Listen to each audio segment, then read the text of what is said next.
They also, while they were getting rid of the safety net shelter at 85 Court Street, well, only safety net shelter in White Plains, and while they were eliminating the other 40 beds all through the county, they eliminated a policy that's been in place for 18 years.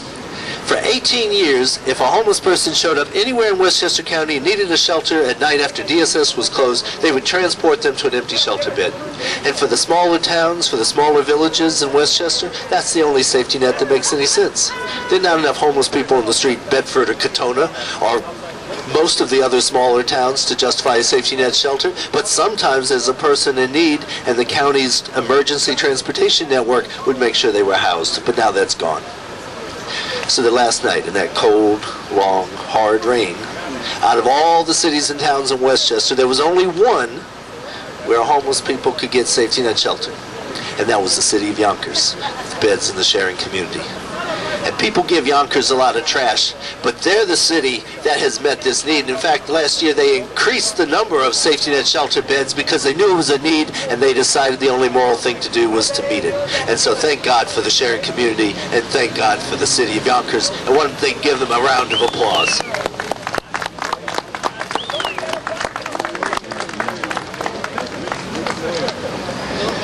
Now, White Plains, on the other hand, has not been that progressive. It's got its share of blame. It has fought every site that the county has proposed for a safety net shelter. And when they chose this site on 85 Court Street, it's pretty much an empty block. There's a parking lot on the left, and on the right there's DSS, and there's one business there, it's Molino's Restaurant. And the New York Times described it as something like an upscale white tablecloth restaurant.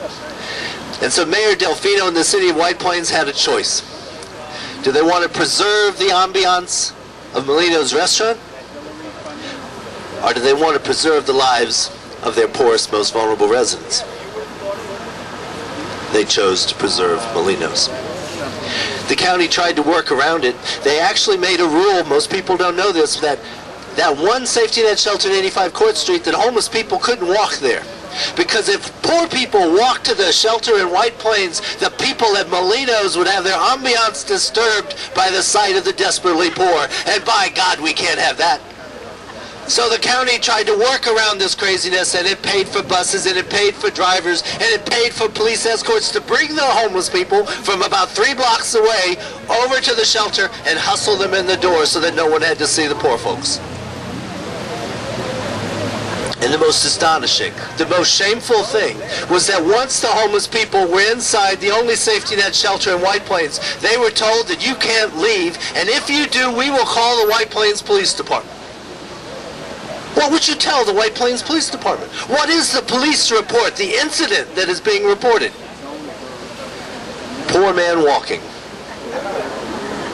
Only in White Plains is a poor man walking the streets considered a police incident. Only in White Plains is that considered a crime. This in a place where the average price of a home has hit $730,000. But if you can't afford to keep up, if you don't have a place to stay, if you're sleeping out in the rain, they'll call the police on you. And what will they offer you? A summons. Now, White Plains has been having its own share of falsehoods. The one that really galled me in the paper recently is the city spokesperson said, well, we're glad that people are finally paying attention to what we've been saying all along, that other cities need to step up and do their share. White Plains is not at the front.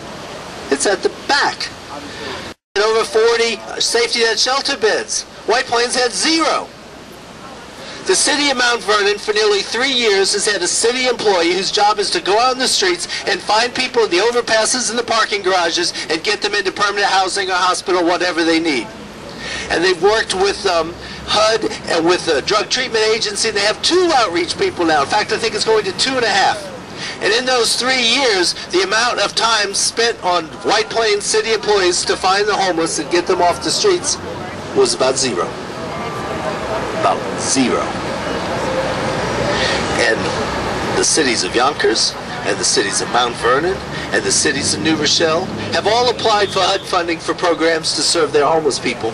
White Plains has never applied for a dime. White Plains has never had an idea that it wanted to fund to take care of its homeless people. And it said, it's a county problem, don't bother us. We don't have any homeless people. The other falsehood is said in one of the newspaper articles that, oops, we didn't mean to close it. They did what? They closed White Plains' only safety net shelter without another shelter in place, with no beds, with no place to go? Oh my God, the county was foolish. We didn't mean that. Except that they demanded it be closed. Mayor Delfino demanded it be closed. The Common Council passed a resolution that it be closed. Every site that they ever suggested they wanted to be closed. And now, oops, don't blame us.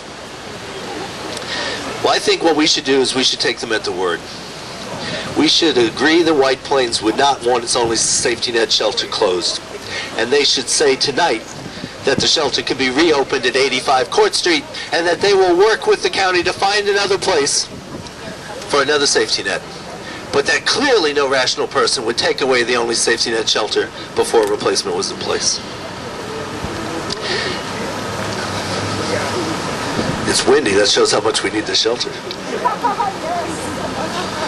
Now for Westchester, there's been so progressive. There's so many people who know what the homeless need, have been working so hard. But they suddenly had this crazy lurch in August where DSS seems to have lost its mind. What we want them to do are three very basic things. To open a safety net shelter somewhere in White Plains, one of the major cities, the seat of the county, needs to have a place for a shelter at night where people can come in. They need to immediately say that the shelters can let homeless people come in at night if they're empty beds. And they need to immediately restore the emergency transportation network. Now this isn't hard, this isn't complicated, this doesn't take any money that they can't find. This is what we had on August 1st. This is what we've had for years. It's only in the first week of August that suddenly Westchester decided we can't possibly do that. But they can. They could put it back tonight.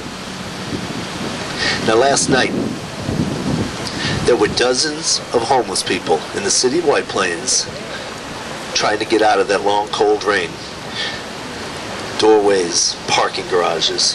Think of Adriana with her box at the Westchester parking garage. There have been safety net shelters in Westchester for 18 years. Anthony, Wynn, and I and others here carried the three coffins to the county office building, and we shamed the county into creating a system that made sense. And for 18 years, people have been working harder and harder to make it better and to try to find people and get them into services and get them into housing. And that's the system they started to dismantle. And the last person that froze to death, the last homeless person that froze to death in White Plains 18 years ago, his name was Jorge Menendez. And we should remember Jorge. Jorge should not just disappear. And what the Journal News said was that Jorge's partially frozen body was found in the basement of a burned out beauty parlor in White Plains. I remember the exact words 18 years later. We can't let that happen again. The question before us now is a moral one. How many coffins is it going to take this time before we call the county executive and we call the mayor and we get a safety net system back that works? Last time it took us three. 3 people had to die before we noticed. The question is, how many will it take? The only morally acceptable answer is none.